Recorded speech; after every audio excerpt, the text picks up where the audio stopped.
نماز کا پڑھنا الگ ہے، نماز کا قائم کرنا الگ ہے۔ نماز کا پڑھنا یہ ہے کہ آپ نے مصلی اٹھایا اور گھر کے اندر نماز پڑھ لی، یہ ہے نماز کا پڑھنا۔ اور نماز کا قائم کرنا یہ ہے کہ باقاعدہ اس کے لیے مساجد کی تعمیر کی جائے، باقاعدہ اس کے لیے پیسہ خرچ کیا جائے، باقاعدہ اس کے لیے مسجد میں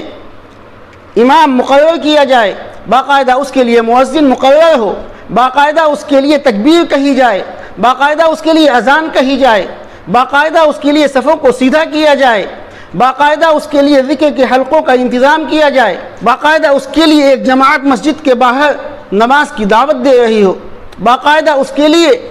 نماز میں جن مسائل کی ضرورت پڑتی ہے ان مسائل کو سکھایا جا رہا ہو، ان دعاؤں کی تعلیم دی جا رہی ہو، اور وہ دعائیں اور وہ صورتیں یاد کرائی جا رہی ہوں جو نماز سے تعلق رکھتی ہیں۔ یہ تمام کی تمام چیزیں نماز کو قائم کرنے میں داخل ہیں۔ یہ ہے نماز کا قائم کرنا، نماز کا پڑھنا نہیں، بلکہ اسلام جو ہمیں دعوت دے رہا ہے اور بتلا رہا ہے وہ یہ بتلا رہا ہے کہ نماز کو قائم کیا جائے، نماز کو قائم کیا جائے، نماز کی دعوت دی جائے، نماز کی طرف لوگوں کو بلایا جائے، نماز کے لیے انتظامات کیے جائیں۔ وَيُقِيمُونَ الصَّلَاةَ